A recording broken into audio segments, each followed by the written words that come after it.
Hi, my name's Megan, and you're listening to Career Congregation, a weekly conversation around all things career.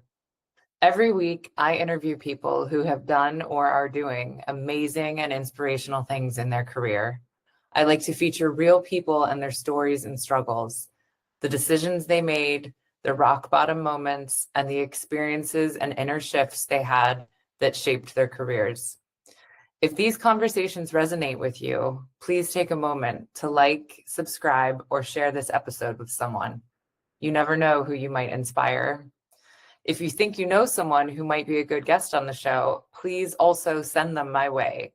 And if you'd like to support any of this work more directly, there's a coffee link in my bio where you can buy me a coffee.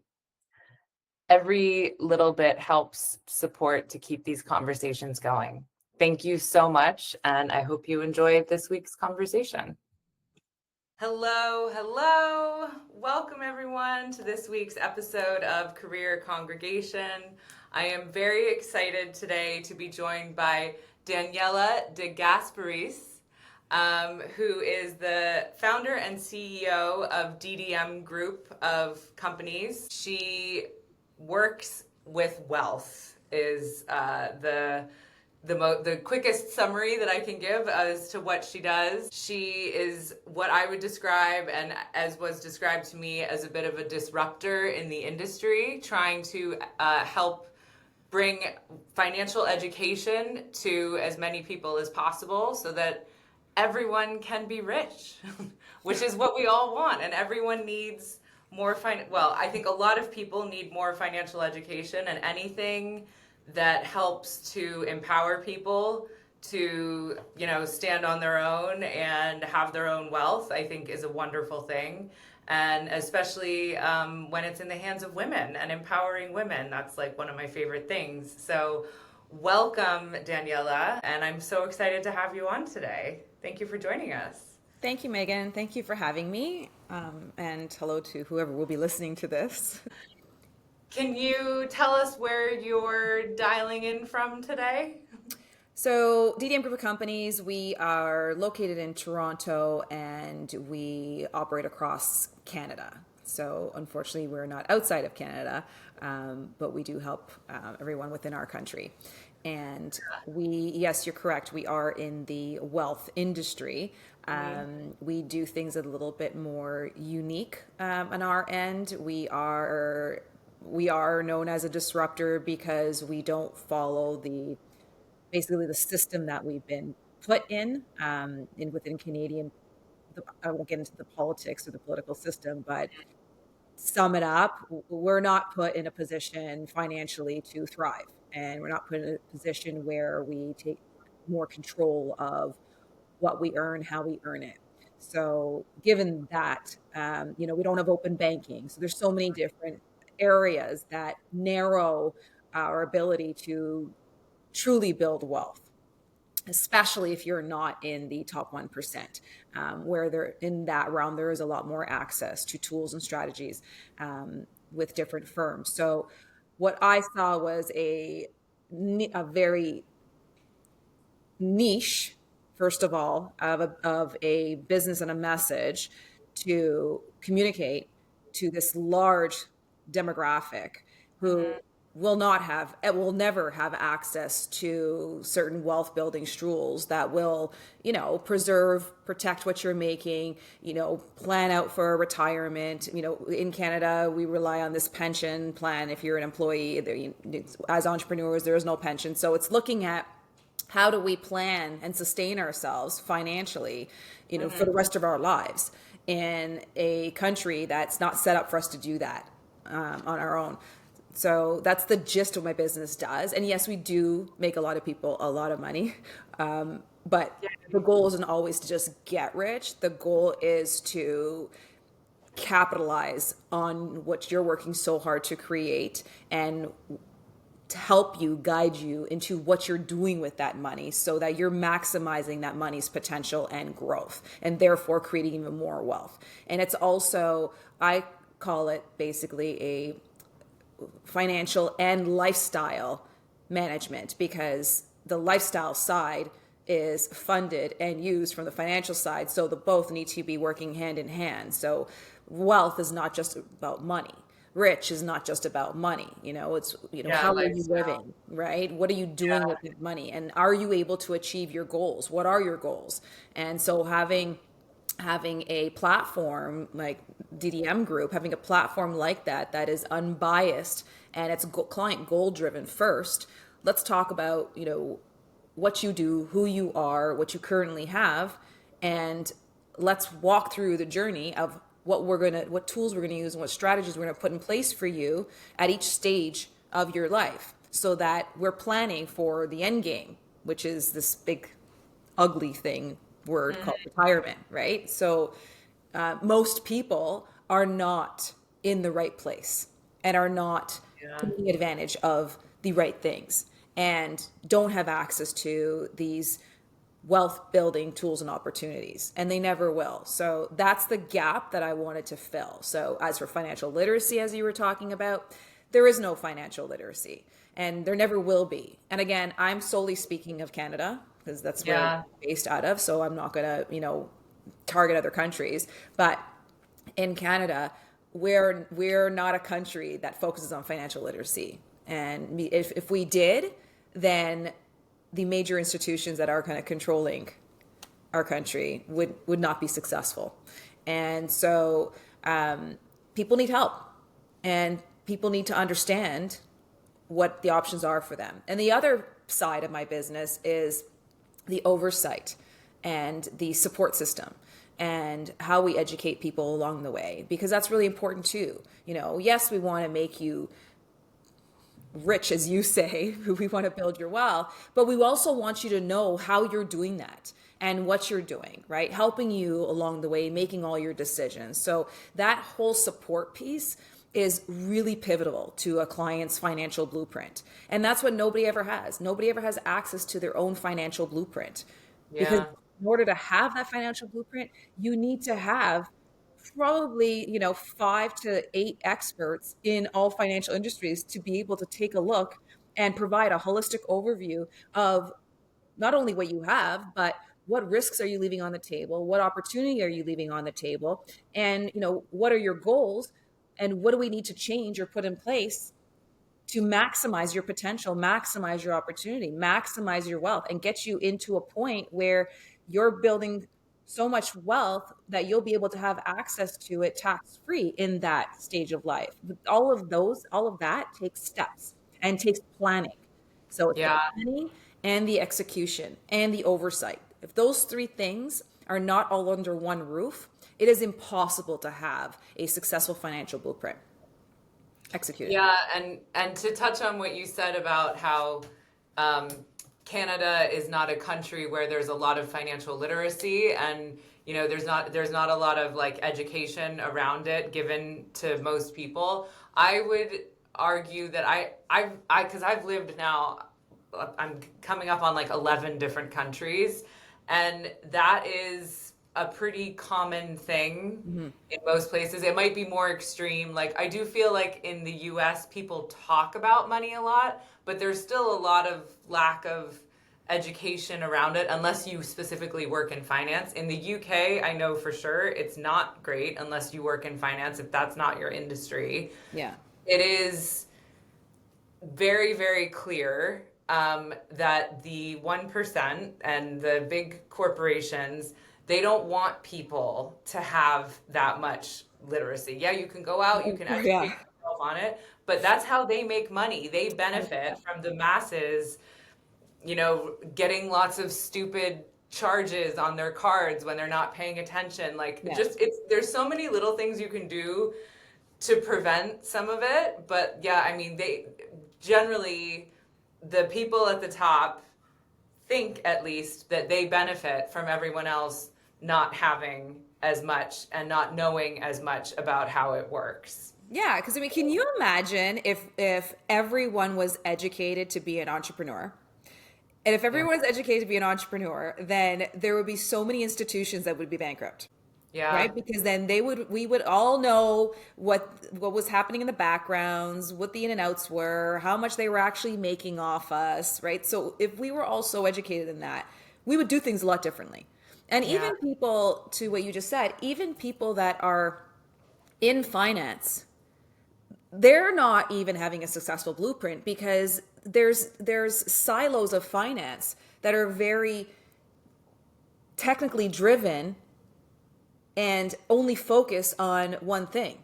So, if you're in finance and you're in wealth management and you're focusing on assets, okay, well, then you may be great at building assets, but what about everything else that's going on in that person's life? Because that person should not have their entire portfolio in assets. Right. The goal is to be safely diversified, where you're not putting all your eggs in one basket, where you're diversifying your tax risk. The asset manager knows nothing about tax planning.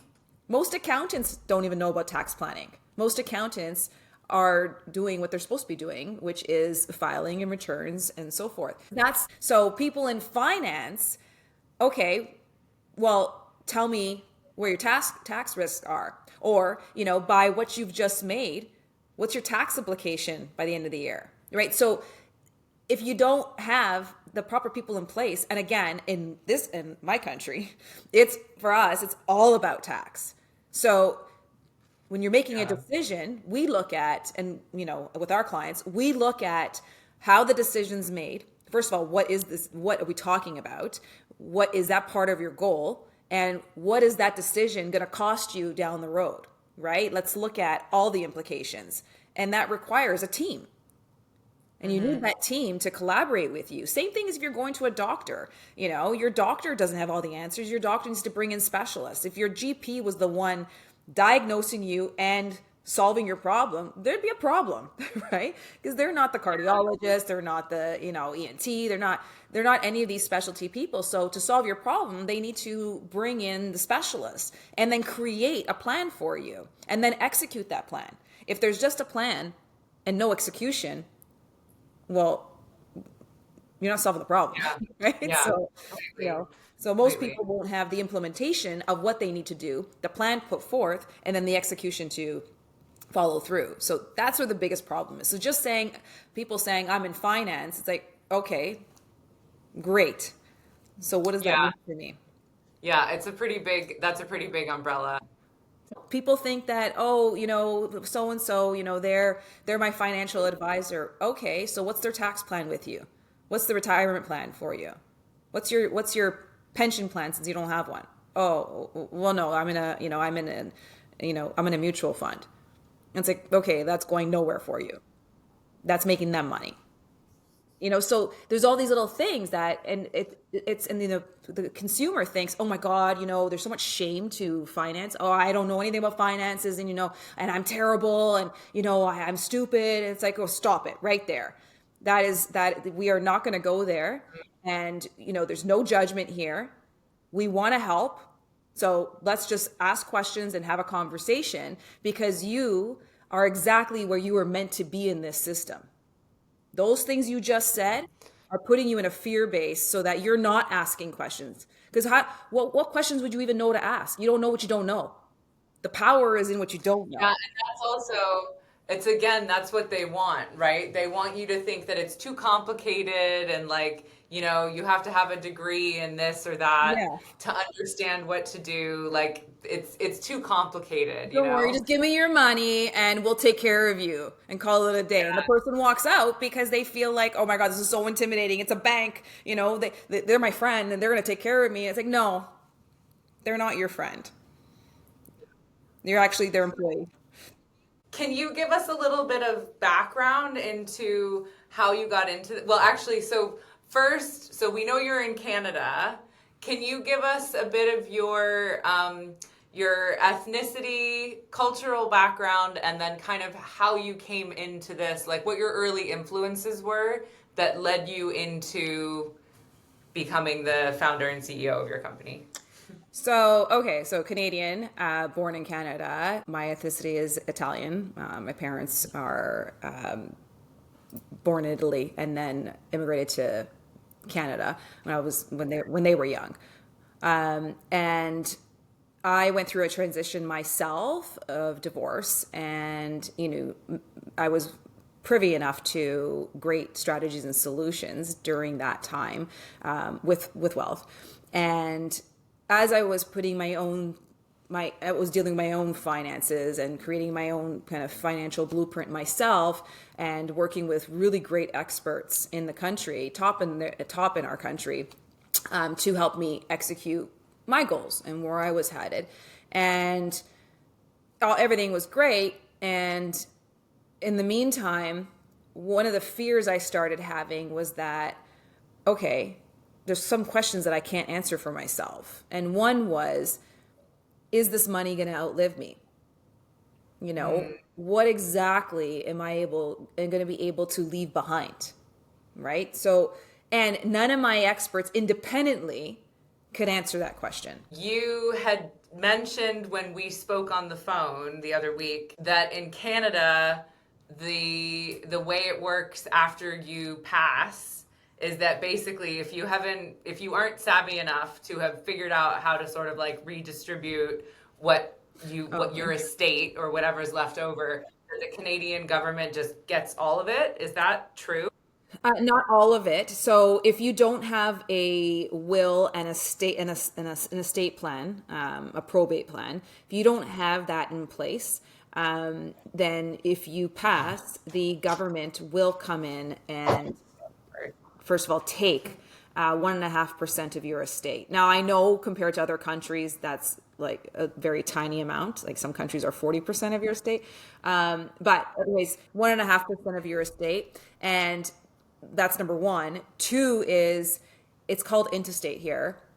And if that happens, doesn't mean that after that 1.5%, then your beneficiaries get the rest. No, there's a fight of what they'll get. And there's also a fight of what they will be able to do with that money once it's finally received, which could take 2 to whatever years, depending on where the money was at, when the person passed. There's a lot of different facets to that. But at the end of the day, you don't have control.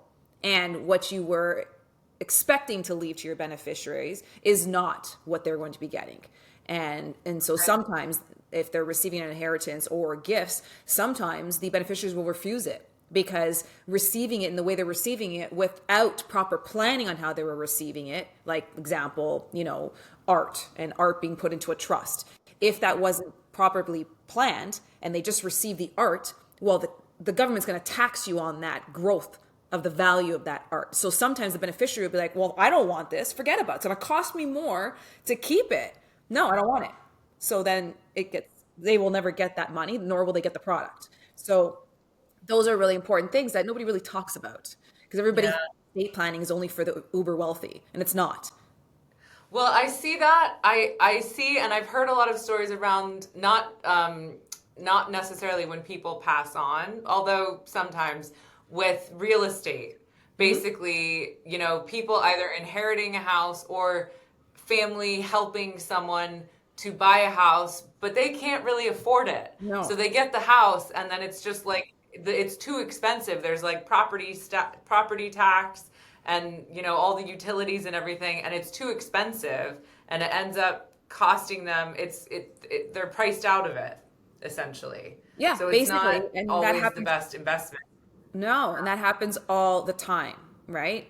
Especially with first generation buying a property and then they're keeping it for 50 years, and then the capital gains on that property not structured. So yeah, it's a very complex estate planning is very complex, but everyone should be doing it, even if you're on a very small scale, if you care about protecting your estate and you want it transferred to whomever, family, friends, charities, whatever, whatever your goal is, you got to make sure that you're executing the right way. So through your experiences and your divorce and everything, you kind of identified this gap in the market. Well, a gaping hole, really. Yeah, I noticed two things. So one was that, there's this big disconnect of communication with the uber high net worth to everybody else. And, with tools and strategies to minimize tax, preserve wealth, and all that, they're not being shared. They're not being told to this other demographic. So that's problem number one. So I wanted to help with that. The second problem, which I found for myself, which is what brought me and kind of lit a fire under me to build this business and these group of businesses, was that once I created my own financial blueprint, and then what I realized was there's certain questions that I couldn't answer myself, and nor could my independent experts. And so the problem was that there was no collaboration with these experts. So, if I have all these things in place, but if my team don't know each other and they're not having, quarterly conversations about my financial makeup and my lifestyle makeup, if the left hand doesn't know what the right hand is doing, how could there be an ironclad plan in place? So that was the second problem that I faced, and it was my own personal problem. And for me, it was like, well, if I'm having this issue, this has got to be a problem for millions of other people. And even and I'll even tell you, even on the Uber wealth side, they don't have all these people going into one room and overseeing all their stuff on a quarterly basis. That's not happening. This is where I came from. That's not happening. So understanding that, and then having conversations with the people I was clients of, and bringing them all together and saying, this system is not going to work for me. I am the only consistent thing in between all of you, and none of you know each other. So introduce yourselves, because now you're going to be working together. And this is what's needed for the masses, because if we don't have this kind of system in place, the people who are in this medium to high net worth arena are never going to have access to true wealth building tools. We'll never be ahead of the game. We'll never be beyond that hamster wheel of them saying, instead of them saying, oh my God, I'm corporately doing incredible and I'm corporately wealthy, but personally I'm living like a peasant. I don't want them. I don't want those. And that's what most professionals say today, because they've worked so hard and they're building their corporation, and their accountant is saying, don't take anything out of your corporation because you're just going to lose half of it to the government. And what the missing conversation is, there's a lot of things that you can do out of your corporation to help you build, where you're going to minimize taxes and grow into, if your goal is having a tax-free retirement, well, it's one of the things you can do at your corporation, right? But it requires strategic planning and execution from an assortment of experts that all need to be working on your behalf. So that was the second problem that I noticed. And that's what forced me to build this platform, was for the planning and the strategizing, also the execution and oversight. So bringing all of that together to create a holistic system to help somebody achieve their goals financially and lifestyle.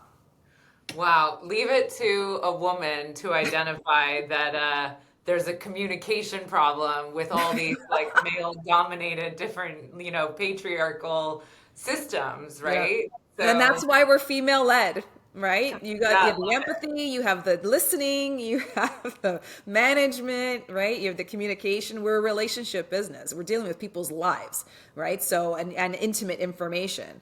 So we're female led for that purpose. Well, and it's really like, it's really vulnerable, right? Yeah. Talking about your personal finances, and they might be a mess, when people, and in fact, I'm sure that many people, when they arrive at, your office, or however that looks, whatever the journey is with your business, I'm sure a lot of people's stuff is like not in a good. No, and optically, it may look good. And I'll tell you one thing: if there's any from Canada that's going to be listening to this, what I've found, and let's be clear on the demographic that I work with on purpose, is the medium to high net worth, because that's the demographic that I feel needs the most help and is missing out. Yeah, millions of dollars are being missed out and left on the table, and so that's why I chose to help that group. What I find so often, probably 92% of the time, is that their corporations are not strategically structured properly. And what I mean by that is tax-wise. Everything we do is about tax. So tax-wise, I find most corporations in Canada are not structured estate-wise with a proper tax plan in place, which is terrible because that just, again, always ends up at the end of the day accumulating more and more and more tax. So that's the first problem I always see. So yes, sometimes we have to tear down the house and rebuild it again so that, future growth is achieving our goals of the minimalist amount of tax and the maximum amount of growth. So yeah, it's a common problem. I mean, that's like being a therapist, but like for people's money. It is. And there's a lot of very different relationships with money, and it starts with the cultural environment, the generational wealth trauma, how people were brought up, I mean, my culture alone, it was very traditional, and they didn't really trust a lot of people. And well, I mean, that's like one of the narratives that I like to get into with my guests, who have all done such cool things in work and career, is what their personal money story is, right? Yeah. So like, what was the programming that you learned when you were growing up? And it will come from parents, and then as you get older and more aware of it, it does become like, oh my God, this isn't even my stuff, right? Like, I think the thing that I see the most as a therapist, and I definitely have it and inherited it, is a scarcity mindset, right? I'm like German and Irish immigrant grandparents, like, oh my God, like money doesn't grow on trees. Don't you can reuse that. Like, oh my God, like so much of that. And I'm in Ireland right now, and the scarcity mindset thing is like, it's loud. People are like there's a lot of it around that I'm really noticing. So what was your money story? Like, what did you grow up with? So my father was an entrepreneur. My mother worked for somebody, so she had a job. She was an employee. They were very modern. However, I'm the only child, so our dinners at home, I mean, not even just dinners, at any time, there was never conversation about money. And, I had an assumption. I was always super independent. I mean, I started working and owning my own company like from 18. So I was always driven with I always had an entrepreneur mindset since I was 18. And I just assumed that my parents, because my dad had his own business and, and he had a relationship with the bank managers, they had lunch once a month. So I just assumed that my parents were in good standing. And, when I was 18 and opened up my first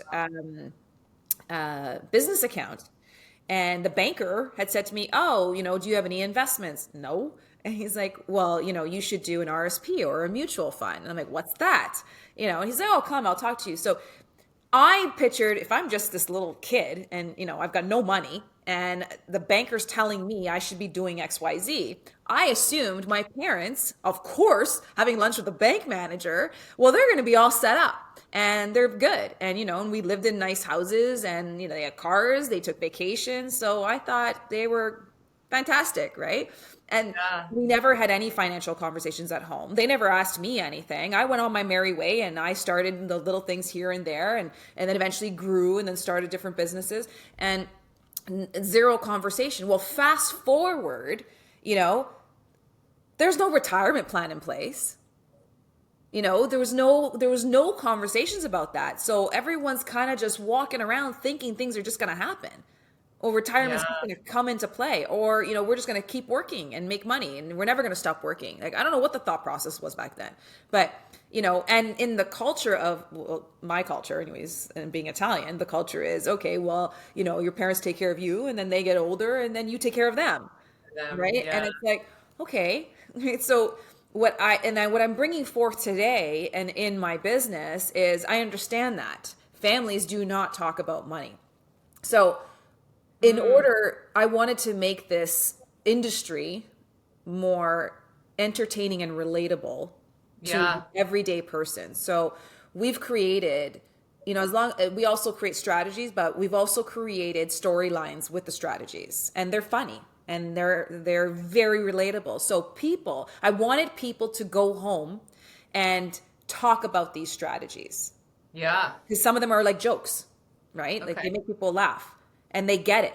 And then they'll go home and they'll be like, oh my God. So get this. So we're doing this strategy. And, it's basically like if a friend comes to your door every day and says, I'm going to give you $10. I only want $3 back. When are you going to tell them to stop coming? And then, never, like, well, that's one of our strategies, right? But that Yeah. strategy requires, 3 different types of experts to execute. So, but the point is, the client knows the strategy now because they understand it through that story.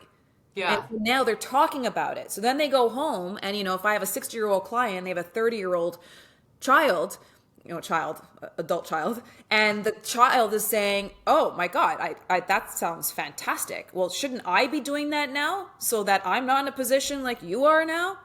And so then that client calls and says, oh, wow, okay, so we're actually having financial conversations at our dinner table. And Yeah. they're getting motivated and they want to hear more and they want to talk to us. Can you help them?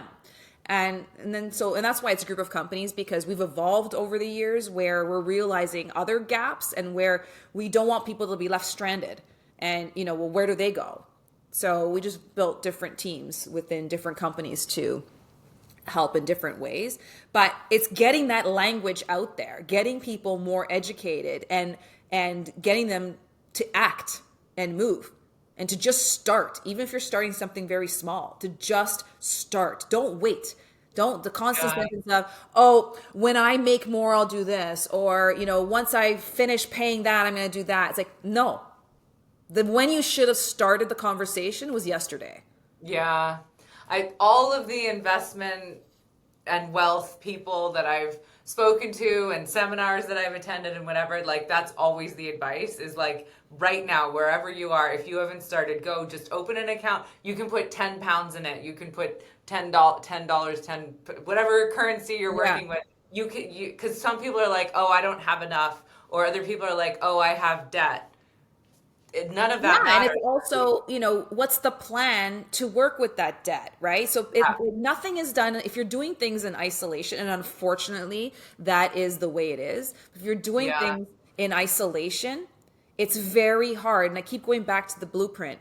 It's very hard to have an ironclad blueprint that's going to be built for success because they're not isolated. When someone has a mortgage and it's a debt, right? Someone has a mortgage and Yeah, and I've explained this to so many people. Not that I am by in any way like a wealth mastery person, but I have so many friends that are like, oh, I can't do this because I have debt or this or that, and I'm like, that's what a mortgage is. Like people work so long and hard to be able to get one. You get one.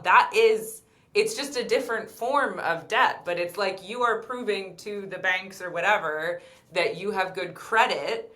That just means that you're really good, from my understanding, that you're really good at continually making payments. So they know that you're good for debt. yeah, Like, I mean, and the bank's goal is to have you in that mortgage for, 30 years as plus, long as possible. as long Yeah. as possible. And that should not be the goal, right? Yeah. The goal, like, and it's crazy. Like we can talk about this forever, but if Mm-hmm. people actually did calculations of what that, if they're staying within the 30 years, 25, 30 years, whatever, if they're staying within that, if they actually do a calculation on what that house actually cost them, from the down payment to the principal to the interest, if they actually calculate all that for all those years and then realize what the costs actually are, they end up being more than the actual value of the home, right? Yeah. Nobody does those costs. So the goal is not to be in your mortgage for the whole time, but the goal is to have it paid off in a strategic way, right? And then have that house working for you. So those are types of strategies that would be Yeah. put in place. But yeah, so I feel like with real estate, I don't want to focus on that too much or exclusively, but I just feel like the advice that my generation gets from the older generation, it just doesn't like no, it's not the same anymore. Yeah, it's a growing gap and times have changed and houses are a lot more expensive. And I'm not so sure that that's the best investment anymore unless it is literally an investment property that's used for something like, I don't know, like Airbnb or it's like you buy it really cheap and you flip it, right? I've Yeah. seen that model be successful, but to like It put all this depends. into the first place that you're going to live in, I don't know. I've kind of gone off of the idea. I mean, I also have lived in London for a really long time, and I'm like, Yeah, I don't real even estate want is to try and ever buy wild. in Yeah. London. Like, it It sucks. really again depends on someone's goals, right? Yeah. Like, you know, let's look at the big picture. If your goal is to retire and you want to retire and you want to travel and you want to, it does. And when I say retire, it doesn't mean actually stopping everything and just, playing cards all day. I'm just saying in that phase of life, if you want to still have a business and still kind of work, but on your own, like just having the freedom to do what you want to do when you want to do it, the freedom of choice. So, if you want that world, that life, and you were thinking, because in what you just said, that generation, it was real estate was it. It was your Mhm. retirement. You were going to have tenants and you were going to Yeah. make the income off of the renters and all that. Well, fast forward, the real estate market isn't what it will never be what it was. So they were right then. Mhm. They're not right anymore, right? But then let's look at the Yeah. reality of the situation. Now I you're a agree. landlord. Now you're getting the calls of, problems with toilets, problems with lights, problems with sinks, whatever the problems are, and you're responsible. And Mhm. you're dealing with tenants. They aren't always nice, right? So you're dealing you're Well, and dealing the with last humans. few landlords that I've had have like, they have not been interested in handling this stuff. They're like, Well, no, because they're they don't tired. like it. Yeah, it's an unpleasant experience for the tenants and for the landlords. And then, Both. or the alternative is you bring in a management company and they take so much money from the tenants and the Yeah. landlords. Yeah. So You like it's know, not great anymore. It's just not. No. And by the way, for all these landlords out there, tenants have more rights than the landlords do. So those Yeah. are those are fundamental issues. Then it's like, okay, well, you personally now, everything that you don't like, let's do a calculation of the cost of buying that property, the debt on the property. So what I said before, what it's actually going to cost you in the term. Let's look at what you're actually making out of rent, which by the way is taxable income.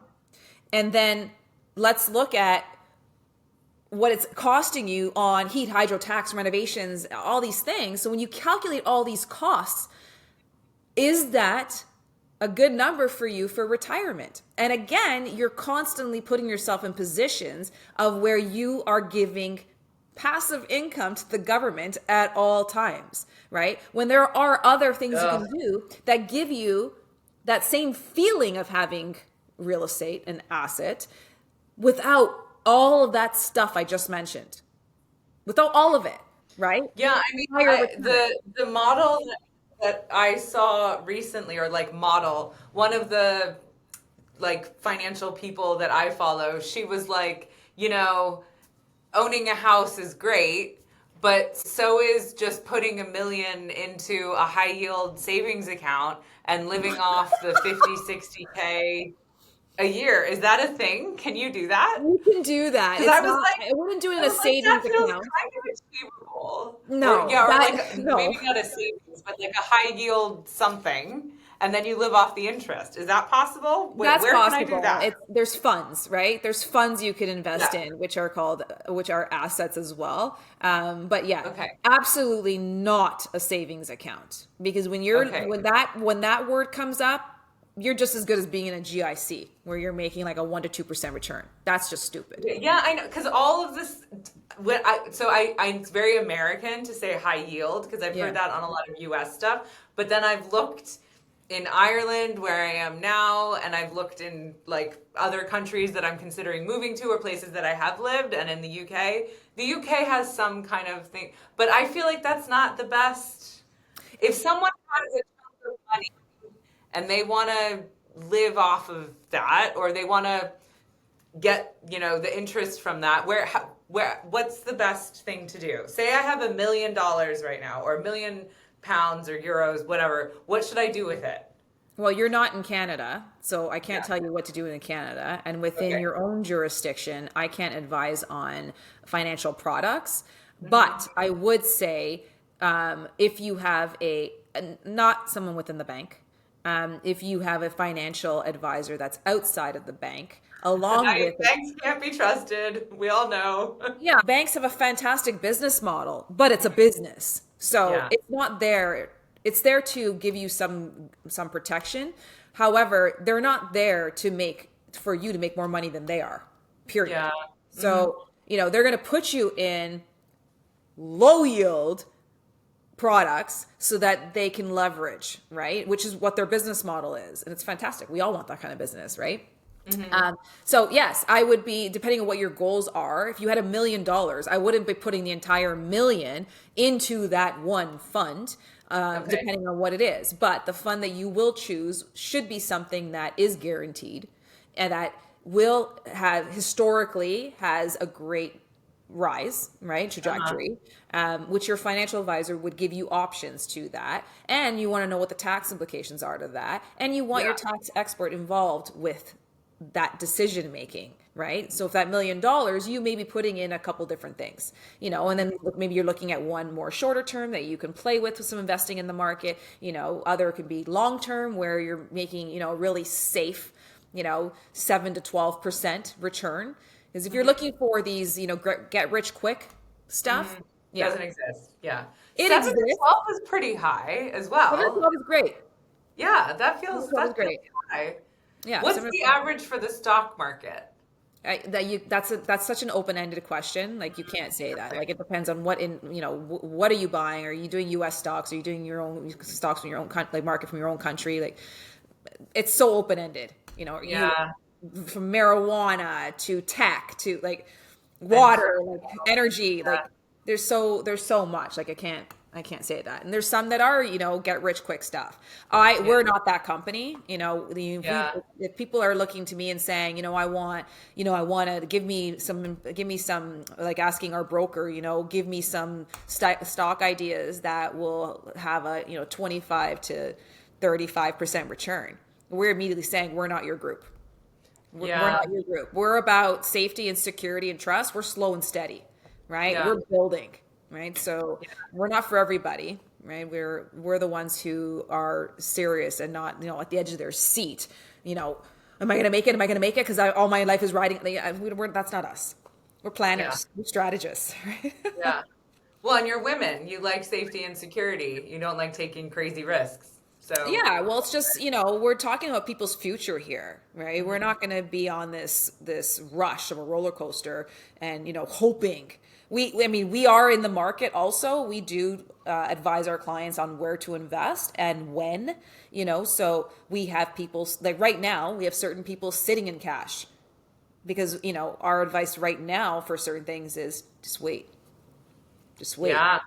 because when stuff drops, we come in heavy, right? So, but that's the beauty of having a portfolio of people Yeah. that are all working for you, right?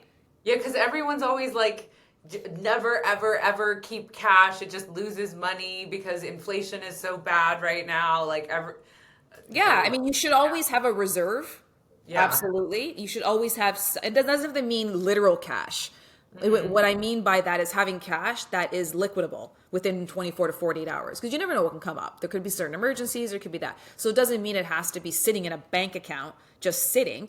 And by the way, Hmm. there's a lot of people who have a lot of money just sitting in a bank account. And No. it's Yeah. crazy, right? And of how much money they're losing and how much value that money is losing, right? But no, it's just having a certain part that is so you have access to liquidity out of that money. So the goal is having a diversified, ironclad financial blueprint. That should be everybody's goal. Okay. Yes. Definitely. Excellent. So now, how do I do that? Yeah. So I guess, okay, so I have two questions for you. One, on your personal journey, because you touched on divorce, and then it was kind of through that process that you like spoke with different people and you realized that, there was this sort of gap. So I like to ask people about, rock bottom experiences and things that kind of helped them redirect them in their life so that they could actually see the path that they're supposed to be on. Um, was that for you? Was that your divorce? Was that kind of Um, what no, opened your eyes to all of this? no. I can't say that I've ever had a rock bottom experience. And the reason why I say that doesn't mean I never went through hard times. But the reason why I say Yeah. that is from a young child, I've always been a pretty positive mindset. And from really young, and I don't know if that's part of being independent or the fact that my parents were independent. I don't know what it comes from, but I've always just thought of what's next, right? And moving ahead. Always thought of if something crashed, something didn't work, something failed, whatever it was, it's like, all right, done, move, and let's go to the next thing. So I was never that person that went, oh my God, I can't believe this. Poor me. Oh my God. Like, this is okay. What do I got to do? Do I got to get a job? Do I got to go? Like, so, and I guess that's part of like survivor skills. So even Yeah, then, you're very resilient. It's yes. come across as very resilient. Yeah. Thank you. Yeah. Yeah, and that's exactly it, right? Like I don't I mean things happen all the time, right? If my mentality is if you're going to focus on the things that went wrong, well then things are going to continue to go wrong. So, okay, this happened. What's the solution? Yeah. So immediately jump from the problem and think about, okay, well what caused that problem? If it's something that I could learn from or something I can fix or something I can change, then that's what I'm going to focus on. So I don't really look at the rock bottoms because you can take them as learning experiences, right? Yeah, I was gonna say, as a therapist, I like to reframe with clients that they're learnings and it's just information. Yeah. Like, even if someone, your best friend and your husband are, it's, have an affair, like whatever, that's information. Yeah. It's really unpleasant information, but you have just learned so much information from that experience and how you're going to Absolutely. react to it and how you're going to move forward and what you're not going to do again and what you are going to do again. Like, it's all a learning and it's all information. Absolutely. Even through my divorce, like I learned a lot of things from that. And actually, if I didn't get divorced, I never would have started this business, Yeah. right? Because well, first of all, I did actually want to start it while I was married and Okay. I couldn't. And so that's what gave me even more of a push to want to do this afterwards. And because I already knew the difference, I already knew, the discrepancy, the disconnect, Yeah. right? So, and yeah, was the breakup like it wasn't easy, right? But I had that choice. Yeah, I had my time and where, I was upset and I went through the motions and all that, but I learned so much from it. And if I didn't go through all of that, I wouldn't even been privy to so many things. Yeah, and I think in the greatest lessons or like learnings that we have, when in hindsight, when you've made it through and look at where you are now, it's to be able to look back and like thank the person who caused you the pain or whatever that kind of redirected you. And it's like, you know what? It sucked, but I'm so grateful that that happened because I built my empire from that, you Yeah, know? and I am, and you just said it, and I am super grateful that it went the way it did. I'm super grateful, that I found out the things that I did, because if I didn't, then, again, you and I would not be here talking today. Yeah. Yeah. Yeah. So what is I mean, I don't know, do you have like a typical kind of client? I know you said that you work with sort of like middle to upper end, but is there like what's a common pain point with your clients and what's a sort of, if you can, like blanket customer journey look like? with Yeah, you? so we have clients from all different industries, from, salary earners, so employees, high income earners, right to small business owners, entrepreneurs, professionals, doctors, lawyers, even some accountants, right? So it doesn't really matter the profession, right? There's construction companies, there's like it's all kinds of different businesses. But the consistent problem doesn't matter what they do for a living. The consistent problem is tax, right? Yeah. And how they're earning their money. What are they doing with it? So that's a really blanket statement, but it's the truth. Yeah. Everyone's paying too much tax, and there's no tax plan in place. People aren't investing the way they should be investing, and people aren't having a follow through on how they're doing that investment, right? So again, the first and foremost consistent problem is tax. Yeah. Everybody's goals are different, so that's where it kind of changes, and where the plans may be different between people. And that's why these plans are very bespoke and they're tailored specifically to the client's goals. But the issues may be consistent right across the board. And it's always about tax, right? We don't want to eliminate the government, because then you have another slew of problems. But you want to just, give them little tidbits every so often, right? Where Yeah. you're keeping more of it. It's more of your hard-earned money. So yeah, tax is always a massive consistent problem right across the board. Doesn't matter what the business is. What's just like a rough overview of the tax bracket breakdown in Canada? I really can't get into that, because it really depends on everything else that the client, like a client might have 3 businesses, or they may be receiving, passive income from different things. So Yeah. it's very hard to say what everybody's tax bracket is, right? Depending Yeah. on what they're doing, whether they're taking dividends out, whether, Okay, well, if just in terms of basic salary, like in the UK and in a lot of places in Europe, there's like kind of the basic 21% is like what the lowest person on a salaried role, just salaries. This is not looking at Oh, oh, well, yeah. So here it's 53%.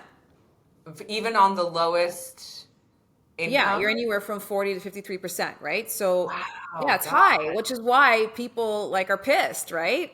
Yeah, And listen, if 40, you're when an you get to employee, 40 in the UK, you're getting close to it's that you have to be a higher earner to get that, but that's like it's I think once you surpass it's around 60 or 70K earnings salaried, then you go up into the 40% tax bracket. So a lot of people try to figure out ways to keep the salary under like, 50 or 60K, whatever.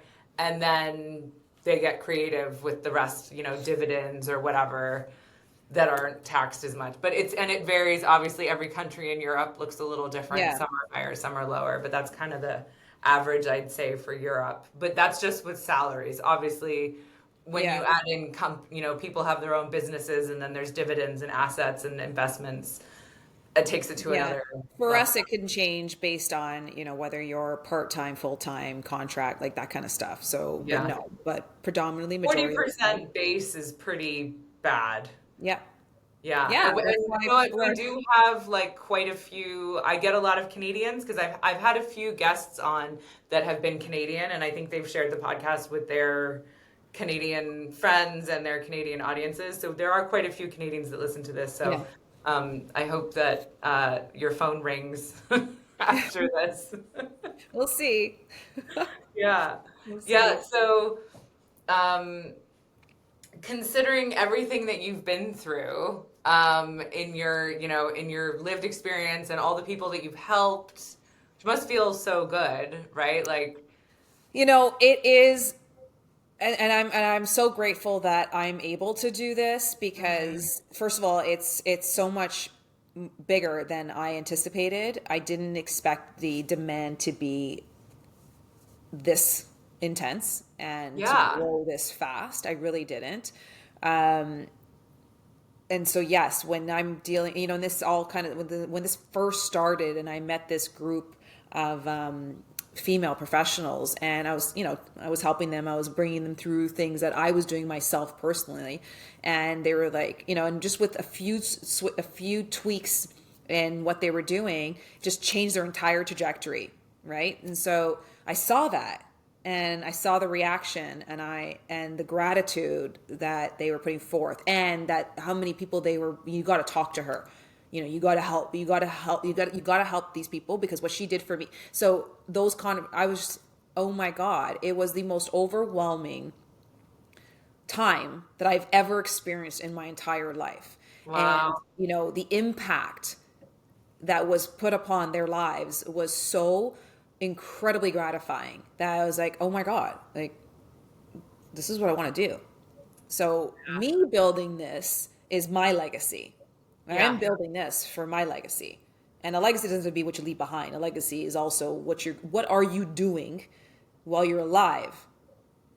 That's going to be your legacy, right? So, and I found my niche. Like, this is what everything I have gone through in my entire life, all the businesses, all the types of industries, all the people that I've met, all my marriage, all of these experiences have all tied into me being able to build this infrastructure today to help these people. So it is the most gratifying.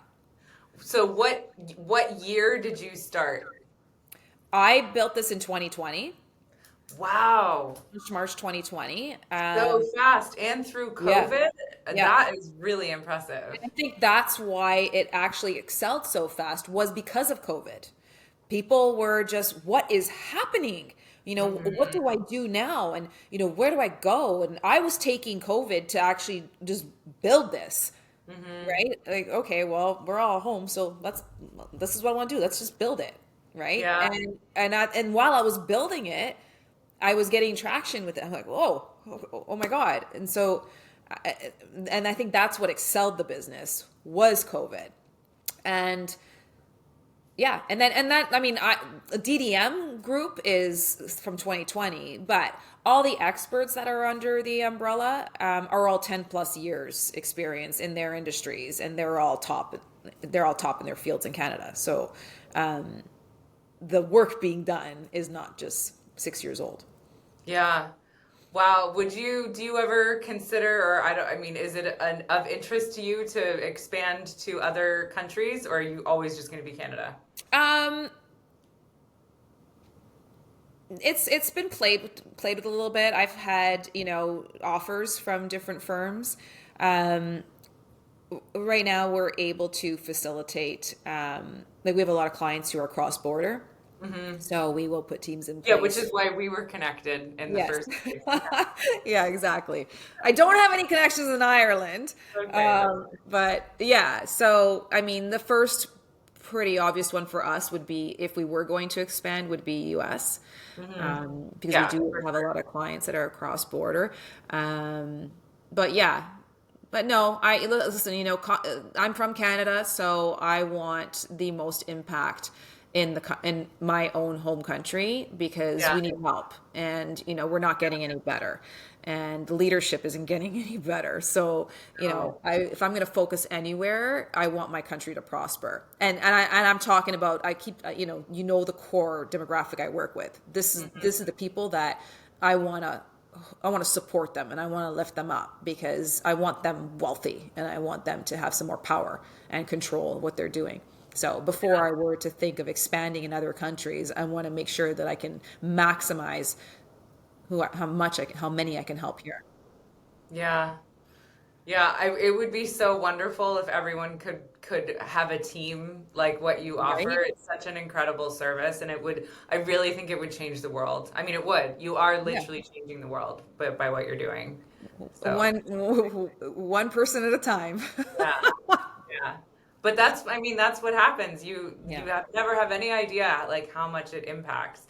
But by helping people, have more autonomy over their lives and their choices and their financial decisions, like, you're changing the lives of and breaking trauma, like financial and generational trauma around money, and it's incredible. So, like, Thank you. yeah, I think that what you do is amazing. So, Thank you. Thank um, you. so considering all of that and looking at yourself, I don't know, when you were much younger, before you had all this education, before you knew all this, at what would have been a low point in your life, I like to have guests look at themselves now and then look at where they were when they were in a low point. And what advice would you give to yourself? What advice would present day you give to yourself at like your lowest point? I would say, because I don't think I did this, pay attention to your inner self more. Because for me personally, I was always go, go, go. And, I was always like, there's always an opportunity. There's always, where I was going, who I was talking to, is there something for me to learn? Is there somebody I should know? Is there, and you forget about your gut, basically. You forget to actually check in with yourself and really ask yourself, what do you want? Who are you? What's your direction? Because I find a lot of people, and I was one of those people in my 20s, I thought I knew it all. I was so secure. I was, so confident. I already had a business, and I could pinpoint to you, make a list of exactly what I would do, what I wouldn't do, what I liked, what I didn't like. Even in finding a partner, I knew 100. I want this. I would never do that. I would never. So, but what I realized now, well, earlier, but whatever, my later adult life, was that I didn't know myself really. Because if I really knew myself, if I had and focused on the emotional intelligence and me internally and really got to know myself, I think I would have made some different decisions. So in reality, and those things weren't really talked about when I was growing up, like emotional intelligence. There was no, I didn't know what that was, right? Nobody talked about that. And, all these new terms and stuff of, emotional intelligence, gaslighting, all these things, they didn't exist before, right? And so when you're in those environments, you don't you don't know. But now looking back at it, so I would just say that you got to really take the time to figure out who you are, because some of those decisions will impact you down the road in the future. And that's really important. Emotional intelligence is pivotal. Yeah, and I think when you just touched on some of the psychology terms that are thrown around a lot right now, like new age or whatever. Yeah. But what you're saying, what you're describing, especially from a female, is like trusting your intuition, right? Which we are like pushed from such a young age to ignore. And to follow logic and common sense. And if that doesn't make sense, you shouldn't do it. Exactly. Even inside of you, you're like, it doesn't feel right. But we're told to ignore that and do what the other sheep are doing, or like follow this system. Exactly. And that's exactly it, right? And I didn't, and that's what it was. Because there were things I remember pivotally that would be like, I don't really like that. That didn't seem that doesn't seem that good. And then I actually second guessed myself and would say to myself, okay, I know I could be a little judgmental. I think that's what that was. I would second guess it. And then, years down the road, it's like, damn, I knew that then. Yeah. I mean, the number of examples that I've heard over the years, sitting in the therapist chair, and just from my own experience, every single time that you ignore it, it comes back and bites you. Yeah. You're like, oh, I should have listened. Yeah. Exactly. Yes, I think that's really good advice for everyone. So. Yeah. I thought so for myself, if I would have taken it and done it or knew it. Right? Well, hopefully younger women will hear that, because I try and push that so much on clients, especially my female clients. Like, trust your gut, trust your gut. It is so much smarter than anyone else. Like, no one knows you better than your intuition. It's so 100%. True. And even, with getting married, right? Like, it is impossible to be at your maturest point in your early 20s. Yeah. Oh my Impossible. God, I know. Right? Yeah. Impossible. And I'll use myself for an example.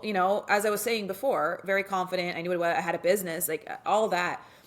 And I I consciously made the decision because my husband at the time wanted me to have kids right away and wanted me to be home with the kids. So I agreed and I said, okay, I want to have kids too. So I can do that. But if both of us were mature enough and truly knew ourselves independently, we both would have known that putting me in that position would not be sustainable. Yeah. I was always an entrepreneur. That position and that lifestyle was going to kill me. Like not that I didn't want to have my kids, I wanted to have my kids, but I should have had a balance of some sort because I missed the building and create. I'm a builder. I miss the building and the creating and the engaging with people and the deals and like that's my passion. And cutting that off, like just cut it off cold turkey. If I was mature enough to understand that, I would have known that right off the bat. No, this is me, right? And so, Yeah. and even him, he didn't know that either. Oh, this is great. Like nothing changed for him, but he thought it was just about him and what he wanted, right? So that's his own set of maturity, right? Or selfishness, however you want to look at it, right? But yeah, so I don't know. That's a big thing, and there's so much hype and so much pressure on, when are you going to get married and, when are you going Yeah. to have kids and all that stuff that people get into these situations where it may not be right. Yeah. I mean, I tell people when they're on the fence, Get if off you the fence can, and leave, run. till you're 30, Yeah. because who you are in your early 20s to who you are in your early 30s is so, it's like the growth is, you are unrecognizable. Who you were at 24 is so far from who you're going to be when you're 34. So if you Yeah. can wait till you're 30, you just know yourself. You know yourself so much better. Yeah. So, Yeah. yeah. No, that's true.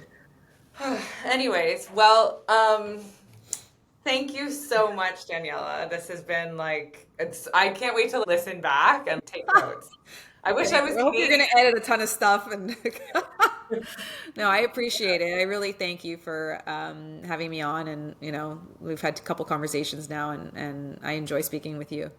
Yeah, yeah, no, it's been really good. And, I love empowering people, but like specifically women. I think more women need to have this kind of education and have each other's backs and support Yeah. each other. So, um, Yeah. if there are people in Canada or cross-border people that want to work with you, because I'm sure they will after they hear this, where can they find you? How do they connect with you?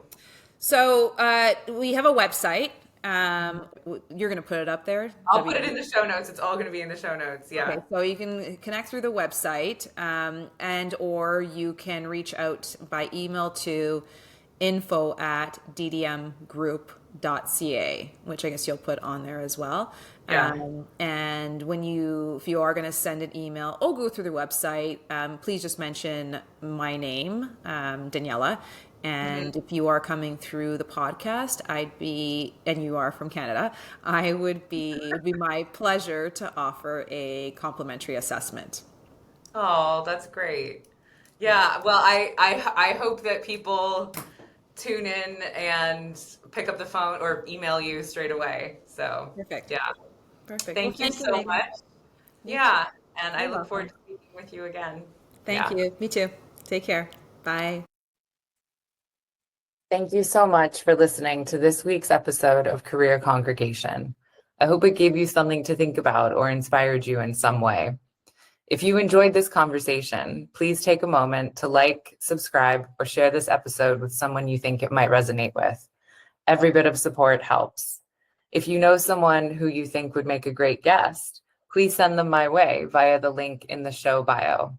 And if you'd like to support the show and the work that I do, you can buy me a coffee via the coffee link also in the show bio.